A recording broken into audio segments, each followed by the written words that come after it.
내가 들었으므로 내 창자가 흔들렸고 그 목소리로 말미암아 내 입술이 떨렸도다.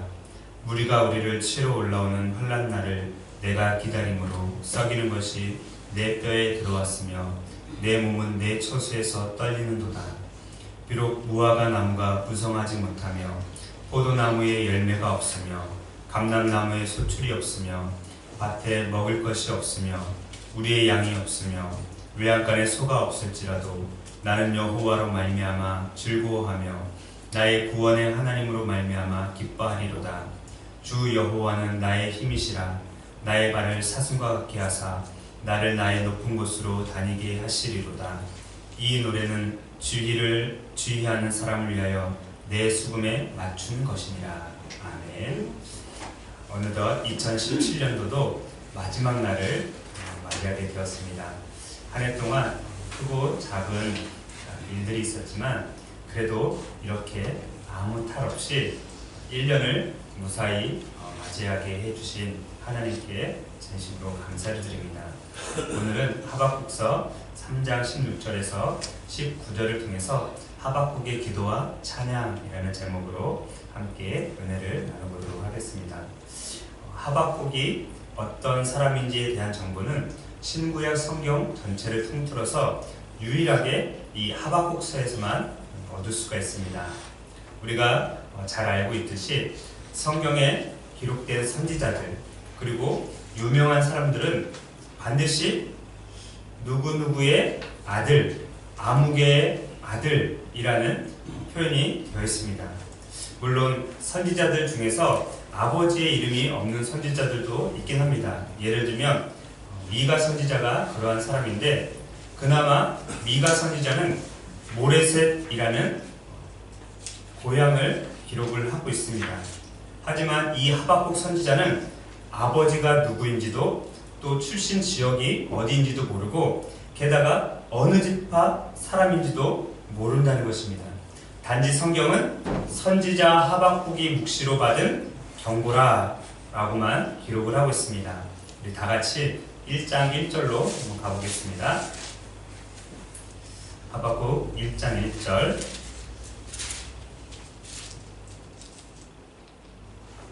제가 다시 한번 읽어보겠습니다. 선지자 하박국이 묵시로 받은 경고라. 때문에 이 하박국 선지자에 대한 여러 가지 전설이 오래전부터 내려오고 있었는데 그 전설 중 하나는 하박국의 이름이 열왕기 하 4장 16절에 나오는 아느리라, 껴안다 아느리라 라는 단어와 연관이 되어 있다라고 학자들은 말을 합니다. 열왕기 하 4장 16절에 이렇게 기록이 되어 있는데 엘리사가 이르되 한 해가 지나 이때쯤에 내가 아들을 안으리라 하니 여인이 이르되 아니로소이다. 내 주 하나님의 사람이여 당신의 계집종을 속이지 마옵소서 하니라. 여기에 기록된 이 아느리라 라는 단어가 히브리어로 호베케트라고 하는데 원래 이 단어의 기본형은 하바크입니다. 하바크. 그래서 하바크는 껴안다, 호응하다 라는 뜻을 가지고 있습니다. 하바크와 하박국 좀 발음이 비슷하지 않나요? 그래서 고대의 어떤 랍비들은 열왕기하 4장 16절 방금 전에 읽었던 이 히브리어 호베케트 때문에 하박국을 죽었다가 살아난 수넴 여인의 아들이었다라고 그렇게 이야기도 한다고 합니다.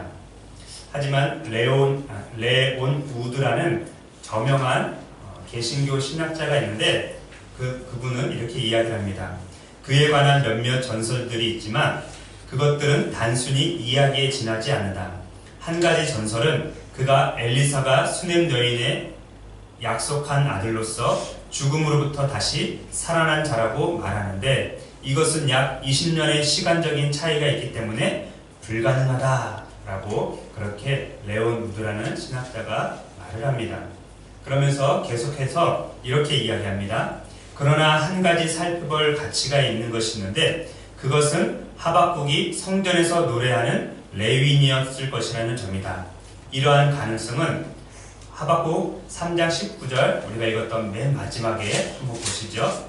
한 장만 넘기면 있으니까요. 3장 19절 맨 마지막에 보시면 이 노래는 주희하는 사람을 위하여 내 수금에 맞춘 것이니라 라고 되어서 이 예언의 마지막 부분에 근거한다 라고 그렇게 말을 합니다. 레온 우드와 마찬가지 견해를 가지고 있는 고려신학대학원의 기동현 교수님이라는 분이 계신데 또 이렇게 이야기합니다. 이러한 사실들을 비추어 보면 하박국은 성전에서 사역하던 레위인 출신으로서 성전 찬양 사역과 성전 관리 사역을 하였던 사람으로 추정된다 라고 그렇게 말을 했습니다. 우리 기독교는 아주 크게 부교와 신교로 나눌 수가 있는데 우리는 신교라고 말을 합니다. 그리고 이 신교를 또 개신교라고 말하기도 하는데 우리 개신교에서는 신구약 성경 중에서 66권만을 정경으로 그렇게 인정을 합니다. 그런데 부교인 로마 카톨릭에서는 이 66권에다가 9권의 책을 더 포함시켜서 외경이라고 부르는데 그 중에 다니엘서가 있습니다. 정경에 있는 다니엘서 말고 외경에도 다니엘서가 있는데 이 다니엘서 안에 또 3개의 부록이 있습니다. 그 3개의 부록 중에서 벨과 뱀이라는 그러한 책이 있는데 거기에 하박국에 관한 내용이 기록이 되어 있습니다. 1977년도에 대한성서공회에서 주관을 하고 신교, 부교 학자들이 공동으로 번역한 성경이 있는데 그 성경을 공동번역 성서라고 합니다. 공동번역 성서의 벨과 뱀에 대한 내용을 제가 한번 읽어드리도록 하겠습니다. 그런데 유다에 하박국이라는 예언자가 있었다. 그 예언자는 국을 끓이고 빵을 잘게 썰어 가지고 국과 빵을 바구니에 넣어 들에서 일하는 추수꾼들에게 가져가는 길이었다. 그때에 주님의 천사가 나타나 내가 가지고 가는 그 음식을 바빌론으로 가지고 가서 사자굴 속에 있는 다니엘에게 주어라 하고 말하였다. 하박국은 주님, 저는 바빌론에 가 본 적도 없고 그 굴이 어디 있는지도 모릅니다 라고 대답하였다. 주님의 천사는 그의 머리털을 휘어잡고 그를 번쩍 들어서 거센 입김으로 바빌론까지 날려보내어 사자굴 가장자리에 내려놓았다. 하박국은 다니엘, 하느님께서 보내신 음식을 받아 먹으시오 하고 외쳤다. 다니엘은 하느님, 당신은 저를 잊지 않으셨고 당신을 사랑하는 사람을 저버리시지 않으셨습니다 하고 말하였다. 다니엘은 일어나서 그 음식을 먹었다. 한편 하느님의 천사는 즉시 하박국을 제 나라로 돌려보냈다. 제가 우스개로 읽은 게 아니라 공동번역 성서에 그대로 있는 내용을 제가 그대로 읽어드린 것입니다. 우리 교회 성도들 가운데 천주교에 다니시다 오신 분이 계시기 때문에 방금 읽어드린 벨과 뱀에 관한 내용은 길게 설명하지 않겠습니다. 그러나 대부분의 신학자들은 개신교 신학자들은 외경 외에 외경을 66권에 포함시키는 것을 반대를 합니다. 단지 이것은 문학 장르의 하나인 묵시문학이다 라고 그렇게 말을 합니다. 저 역시 개신교 목사이기 때문에 이 부분을 참고 자료로만 인용을 했을 뿐입니다. 지금까지 알아본 정보를 종합해보면 이 하박국의 아버지가 누구인지 출신 지역이 어디인지 잘 모르지만 하박국은 레위 지파 중에 한 사람으로서 하나님의 성전에서 찬양을 하고 또 하나님의 성전을 관리했던 사람이라는 것이 그의 개인적인 정보일 것입니다. 그런데 어느 날 하나님께서 이 하박국을 선지자로 부르셨습니다. 하박국의 개인 정보는 이 정도로 하고 그가 선지자로 활동했던 시기의 역사적 배경에 대해서 알아보도록 하겠습니다. 자, 다시 1장으로 가셔서 1장 2절부터 4절까지 우리 같이 한번 읽어보도록 하겠습니다. 자, 시작. 여호와여, 내가 부르짖어도 주께서 듣지 아니하시니 어느 때까지일까? 내가 강포로 말미암아 외쳐도 주께서 구원하지 아니하시나이다. 어찌하여 내게 죄악을 보게 하시며 패역을 눈으로 보게 하시나이까? 겁탈과 강포가 내 앞에 있고 변론과 분쟁이 일어났나이다. 이러므로 율법이 회의하고 정의가 전혀 시행되지 못하오니 이는 악인이 의인을 에워쌌으므로 정의가 굳게 행하여 짐이니이다. 아멘.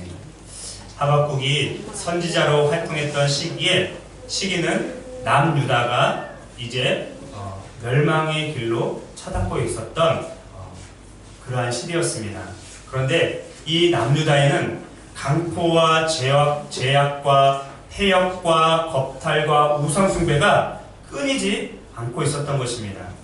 그래서 하나님께서 사납고 성급한 갈대아 사람들을 일으켜서 남유다를 멸망시키기로 작정을 하셨던 것입니다.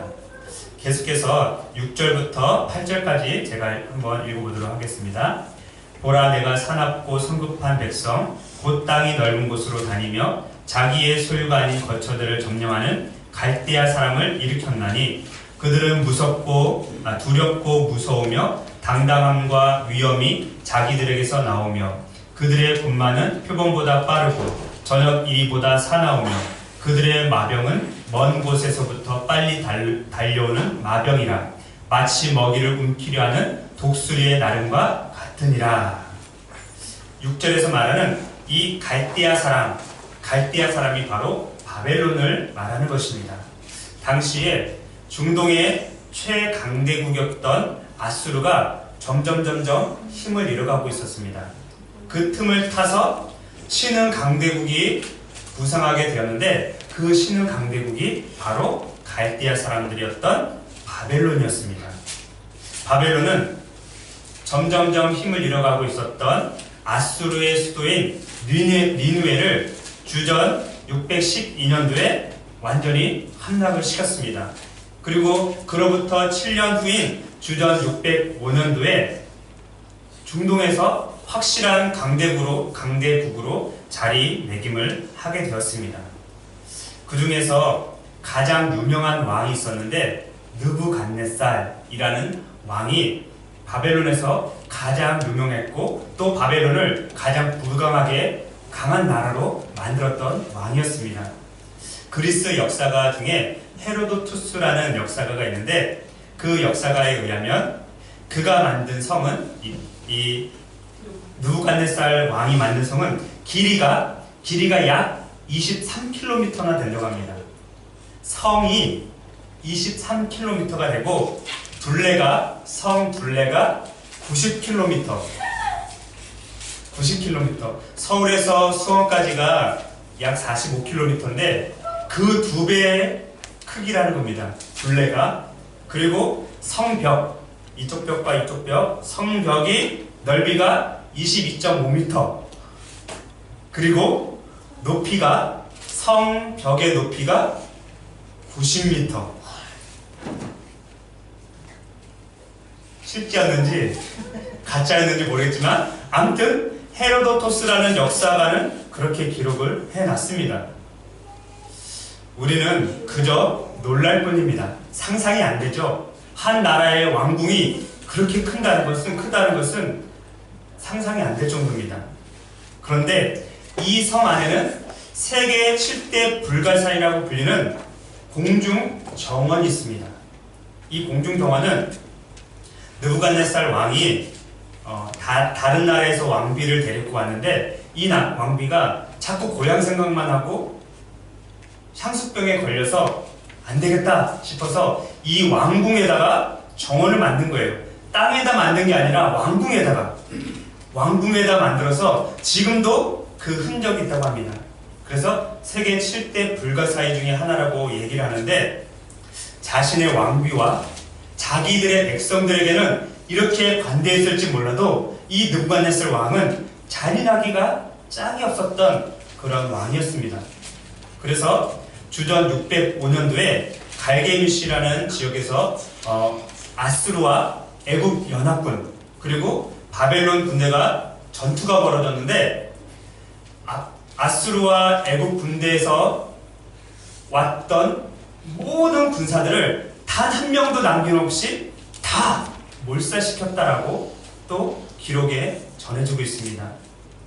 뿐만 아니라 같은 해에 남유다를 침공을 해서 하나님의 성전과 왕궁과 모든 집들을 불살라버렸고 예루살렘 주변에 있는 성벽들까지 모두 다 헐어버렸던 그러한 왕이 바로 느부갓네살 왕입니다. 뿐만 아니라 가난하고 천한 사람들만 이 예루살렘에 남겨두고 왕족들, 귀족들을 바벨론으로 포로로 잡아갔습니다. 이때에 다니엘과 세 친구도 포로에 포함이 되어 있었습니다. 성경에 이때 당시에 피비린내 나는 이 상황을 직접 기록을 하고 있습니다. 잘 들어보시기 바랍니다. 바벨론 왕 느부갓네살의 19째 해 5월 7일에 바벨론의 왕 신복 시위대장 느부사라단이 예루살렘에 이르러 여호와의 성전과 왕궁을 불사르고 예루살렘의 모든 집을 귀인의 집까지 불살랐으며 시위대장에게 속한 갈대아 온 군대가 예루살렘 주위의 성벽을 헐었으며 성중에 남아있는 백성과 바벨론 왕에게 항복한 자들과 무리 중에 남은 자는 시위대장 느부라사단이 모두 사로잡아 가고 시위대장이 그 땅에 비천한 자를 남겨두어 포도원을 다스리는 자와 농부가 되게 하였더라. 우리가 그냥 글로 읽으니까 별로 감이 안 오지만 실질적으로 주전 605년도에 이 예루살렘이 바벨론의 느부갓네살 왕에 의해서 완전히 무너지는 그러한 일을 당했다는 것입니다. 이처럼 하박국이 선지자로 활동했던 그 시기에 남유다 말기는 강포와 죄악과 폐역과 겁탈과 우상 숭배가 끊이지 않았습니다. 뿐만 아니라 율법이 해이해졌고 정의가 전혀 시행되지 않았기 때문에 하나님께서 갈대아 사람, 즉 바벨론을 들어서 남유다를 멸망시키기로 작정하셨던 것입니다.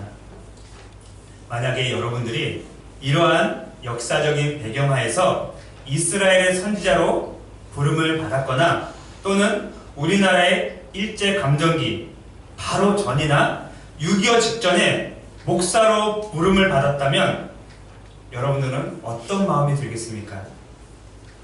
선지자로 부름을 받았기 때문에 마냥 신나고 좋았겠습니까? 어떤 특권의식을 가지고 있었기 때문에 그것을 자랑할 수 있겠습니까?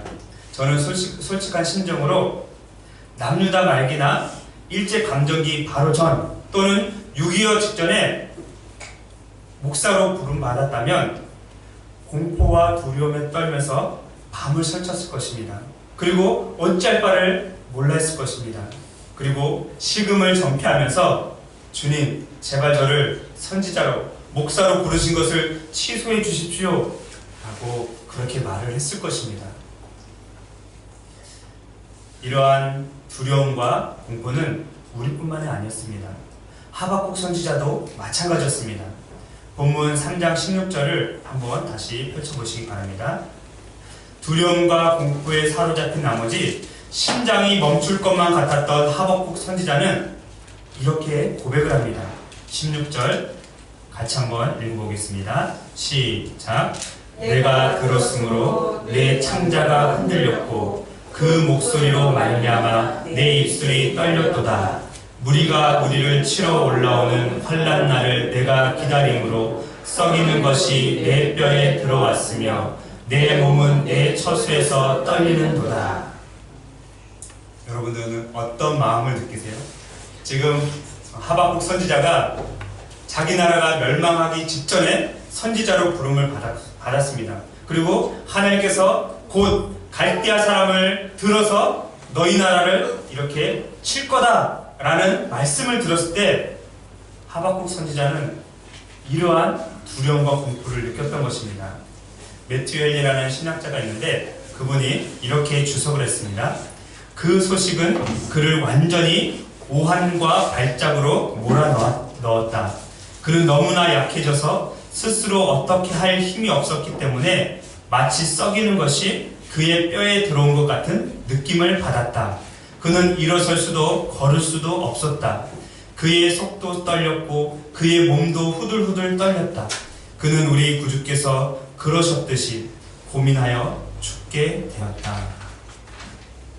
하박국 선지자는 창자가 흔들리는, 그리고 입술이 떨리고 뼈가 썩어가고 몸이 떨려서 그 두려움과 공포 때문에 어쩔 바를 몰랐지만, 주님, 저를 선지자로 부르신 것을 취소해 주십시오 라고 말하지 않았습니다.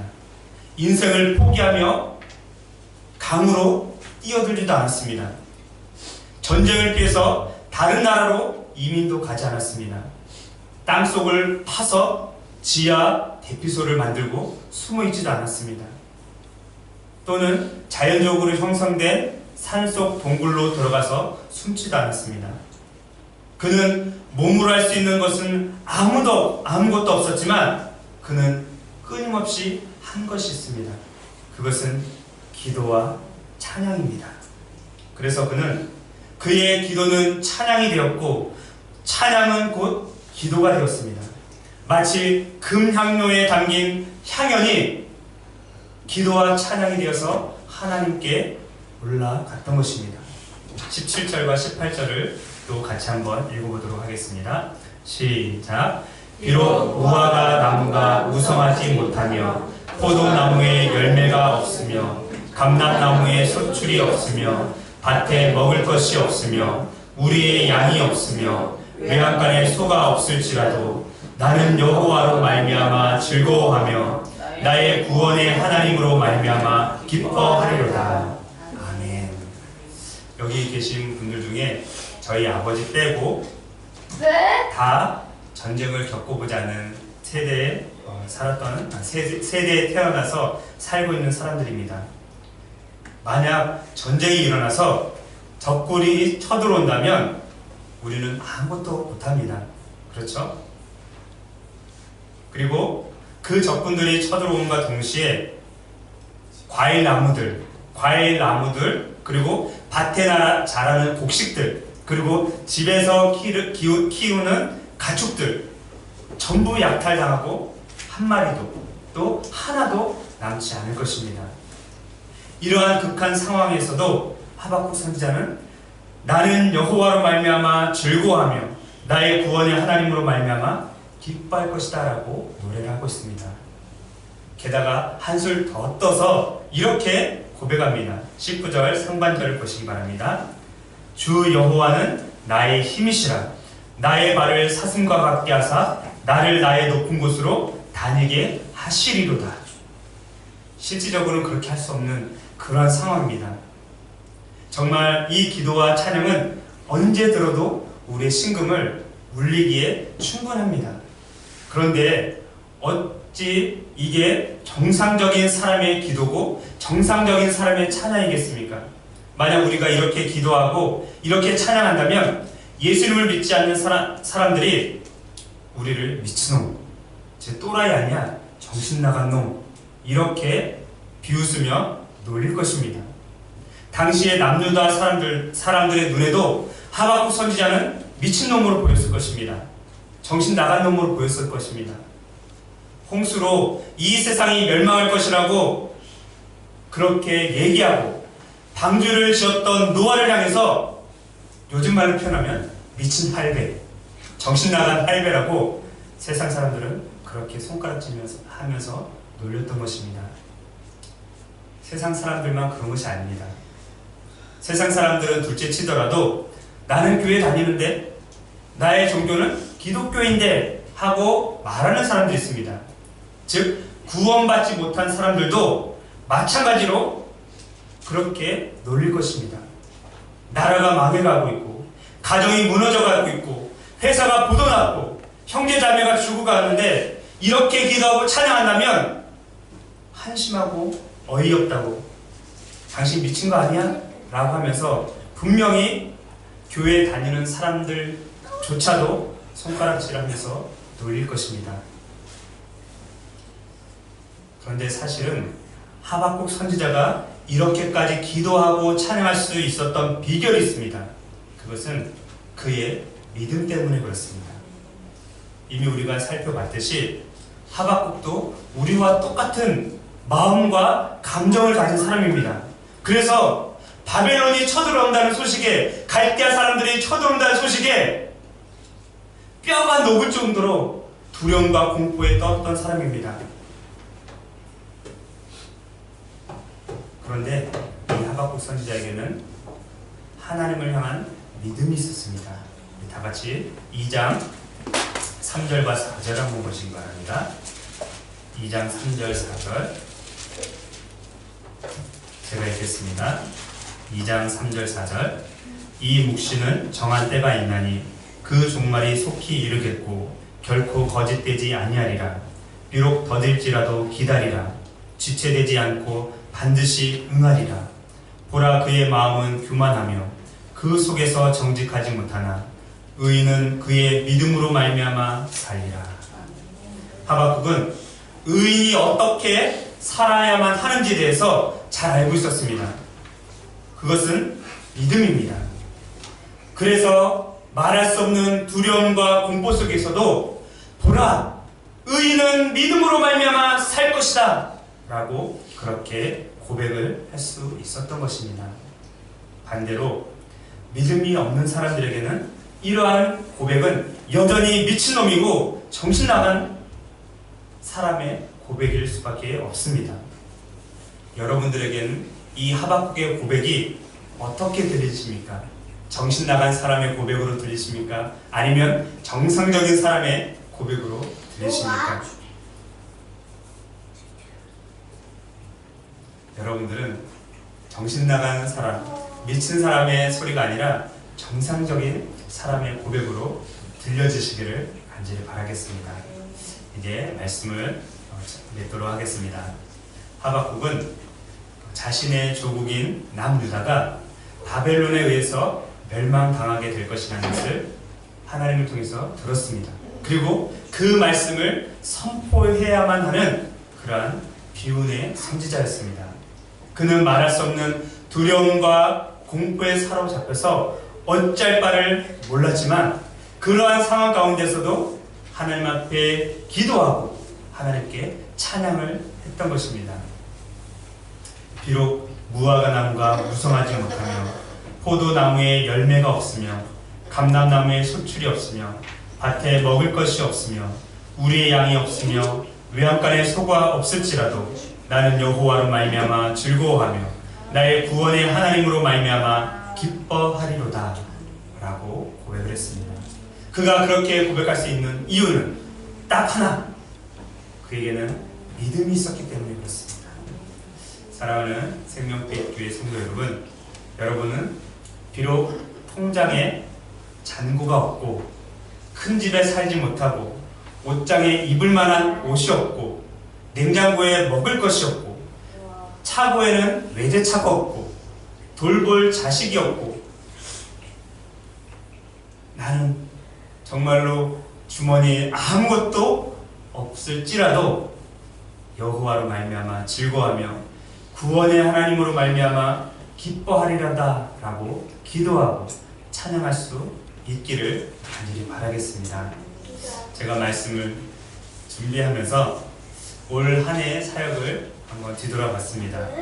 교회를 개척한 지 거의 1년이라는 시간이 다 되어가지만 여러분들 외에 정식으로 우리 교회에 등록해서 다니는 성도가 한 사람도 없습니다. 주중에 아이들은 찾아오지만 주일날은 다들 땅으로 커졌는지 하늘로 사라졌는지 어떨 때는 정말 마음이 서운한 마음이 들기도 할 때도 있습니다. 재정도 없고 월급도 없습니다. 통장은 항상 마이너스입니다. 과일도 곡식도 가축도 없습니다.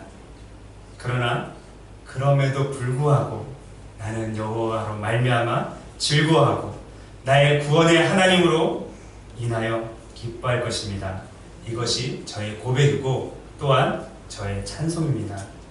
여러분들의 기도가 여러분들의 찬송과 여러분들의 고백이 이러한 고백이 되어지기를 간절히 바라겠습니다.